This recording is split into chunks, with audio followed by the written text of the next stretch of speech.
Frères et sœurs en Christ, le temps est en train d'être réduit. Ce n'est pas une simple affirmation de ma part, c'est le ton même des messages célestes qui nous sont transmis et le sens de l'urgence absolue qui imprègne aujourd'hui les communications des voyants. Lorsque l'on examine les paroles les plus récentes avec l'ouverture du cœur et non pas seulement avec les yeux de la chair, on perçoit une accélération prophétique indéniable. Le destin du monde s'approche à grands pas et la période qui s'ouvre autour du 1er juin 2026 s'inscrit dans un dessin bien plus vaste, mûrement préparé par le ciel et qui touche désormais à son point de manifestation visible. N'y voyez pas l'annonce d'une catastrophe théâtrale digne d'un scénario de science-fiction. Les révélations de Medjugorje ne relèvent pas du sensationnalisme, mais portent un poids spirituel unique d'avertissement et de choix. Comme au petit merci de nous rejoindre aujourd'hui, nous offrons un moment de bénédiction partagée. Commentez avec le mot « foi » si vous êtes ouvert à recevoir une pensée finale spéciale dédiée à tous ceux qui participent. Et s'il vous plaît, appuyez sur « j'aime » si vous appréciez ces moments. Suivez avec une rigueur absolue chacun de nos chapitres, car nous allons détailler les 4 exigences pratiques de la Vierge Marie et analyser ces profondes inquiétudes collectives qui ébranlent les fondations de notre société moderne. La Reine de la Paix nous adresse un appel lancinant qui résonne à travers les décennies. Convertissez-vous à présent. N'attendez pas de vous sentir pleinement prêt. N'attendez pas que votre situation s'améliore, que vos enfants grandissent, que l'heure de la retraite sonne ou que vos soucis de santé s'apaisent. L'oraison, le jeûne, la réconciliation et la confession doivent se vivre au présent, car les événements décrits de manière voilée par les vidants n'attendront pas que vous soyez installés dans le confort pour surgir. Ils vous surprendront exactement là où vous vous trouverez. Pourtant, face à la rigueur de cette imminence, comment terrasser ce sentiment de culpabilité qui paralyse tant d'âmes et leur fait croire qu'il est déjà trop tard pour revenir vers le Père? Quelle promesse de miséricorde inconditionnelle la Sainte Mère oppose-t-elle au doute des cœurs brisés? La certitude que nos fautes sont trop lourdes ou que le crédit divin est épuisé est un mensonge pervers, conçu pour figer l'homme dans son désespoir. L'essence même du message de Medjugorje ne réside pas dans la menace d'un châtiment, mais dans le déploiement d'une miséricorde qui surpasse toute intelligence humaine. La Vierge Marie ne se manifeste pas pour condamner, elle intervient parce qu'elle refuse de voir ses enfants se perdre, quémandant le retour des cœurs, même s'ils sont brisés ou remplis de débris. L'Écriture sainte illustre magnifiquement cet accueil inconditionnel dans la parabole du fils prodigue de l'Évangile selon saint Luc, Luc 15h20. Comme il était encore loin, son père le vit et fut ému de compassion. Il courut se jeter à son cou et baisa. Interrogée un jour par la voyante Myriana au sujet des grands pécheurs qui n'osaient plus espérer le pardon, la Sainte Vierge répondit par une image impérissable. Un père ne ferme jamais la porte à l'enfant qui revient vers lui. Peu importe la nature de la blessure, le temps écoulé ou la gravité des égarements, l'âme qui fait demi-tour est accueillie par un embrassement céleste et non par un tribunal de reproches. Pourtant, cette infinie bonté s'accompagne d'un avertissement solennel qu'il serait malhonnête d'occulter. La miséricorde s'inscrit dans un temps imparti. Le libre arbitre accordé par le Créateur est une réalité si absolue qu'il arrive un seuil où les choix collectifs et individuels de l'humanité produisent des conséquences que la diplomatie divine elle-même ne saurait annuler.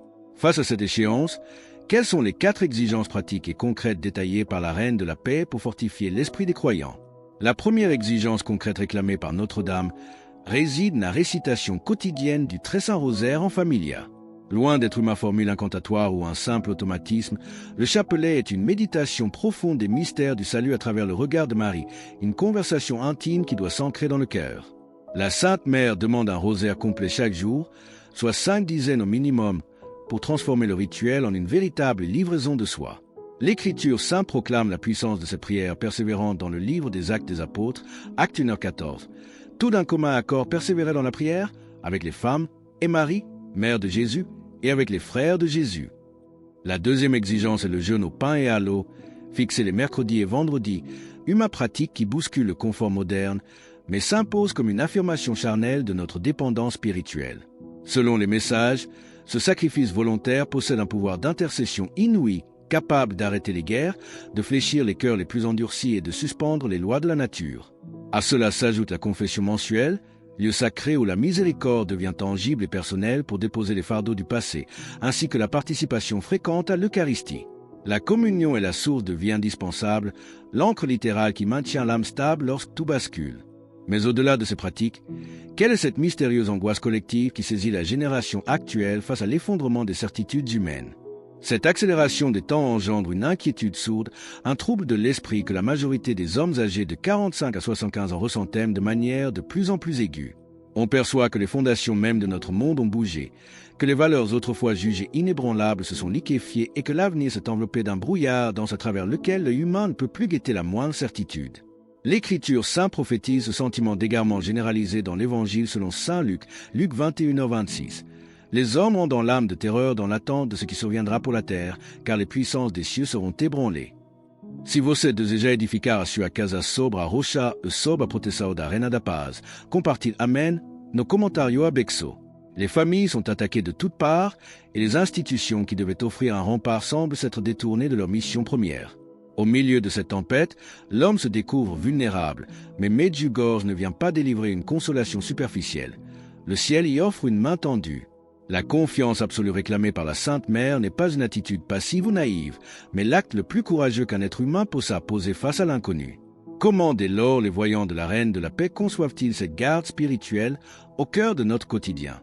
Face à l'incertitude grandissante des temps, les voyants de Medjugorje offrent des réponses d'une concordance remarquable, loin des théories complexes ou des spéculations intellectuelles. Vika exhorte sans cesse à la prière, au jeûne et à la conversion du cœur. Ivan Dragicevic invite à demeurer blotti sous le manteau de la Sainte Vierge par le rosaire, tandis que Jakov le rappelle qu'il ne faut point placer sa confiance dans les structures humaines ou les promesses éphémères de ce monde, mais uniquement entre les mains de Dieu. L'Écriture sainte vient sceller cette attitude de sainte dépendance dans le livre des psaumes.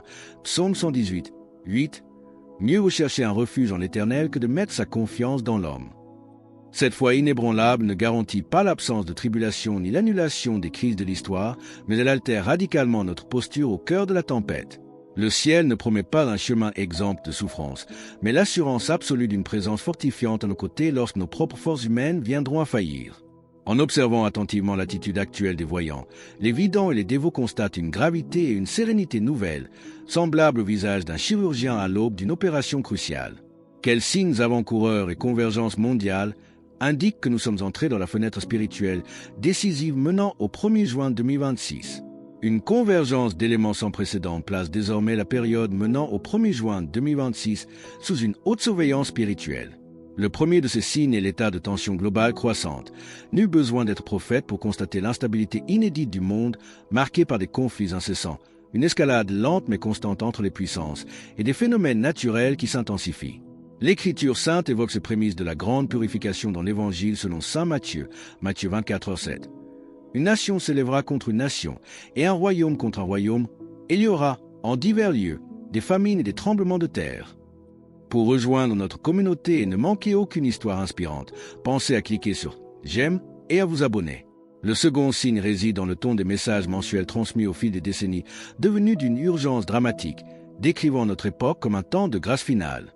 C'est l'image d'un marchand sur le point de clore sa boutique qui avertit ses ultimes clients de profiter des dernières minutes avant la fermeture définitive des portes. Enfin, on observe un réveil spirituel inattendu chez des multitudes de personnes autrefois éloignées de la foi, poussées soudainement à entrer dans une église ou un confessionnal. Cette action secrète de la Sainte Vierge vise à rassembler ses enfants égarés avant que l'invitation ne se mue en avertissement. Dès lors, comment transformer ce trouble intérieur en une préparation concrète et salvatrice pour notre propre foyer? La préparation demandée par la Reine de la Paix face à l'échéance du 1er juin 2026 n'est pas d'ordre matériel. Il ne s'agit pas de bâtir des abris souterrains ou de fuir vers les campagnes, mais d'initier une conversion spirituelle radicale et immédiate.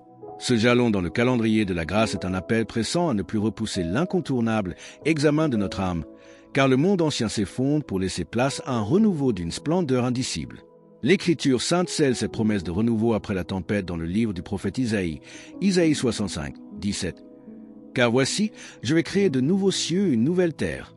On ne se rappellera plus les choses passées, elles ne reviendront plus à l'esprit. » La fracture qui s'annonce séparera ceux qui auront ancré leur vie dans la discipline quotidienne du rosaire et des sacrements de ceux qui auront choisi la léthargie du divertissement et du bruit. Si votre famille est divisée ou éloignée de la foi, offrez chaque blessure et chaque nom au cœur immaculé de Marie, car elle a promis d'intercéder à vos côtés. Donnez ce premier pas aujourd'hui. Ouvrez le chapelet oublié dans votre tiroir, franchissez le seuil de votre paroisse et faites la paix avec Dieu et vos frères avant que la fenêtre de la pure miséricorde ne se referme. Alors que s'achève ce parcours prophétique sur l'urgence des temps et l'horizon de 2026, unissons nos voix pour sceller notre engagement spirituel. Commentez « Jésus est roi » ci-dessous para proclamer sa souveraineté absolue sur votre existence et celle de vos proches. Et pour poursuivre sans attendre votre préparation et découvrir les dernières révélations sur les secrets de la fin des temps, cliquez sur la vidéo qui s'affiche dès maintenant sur votre écran.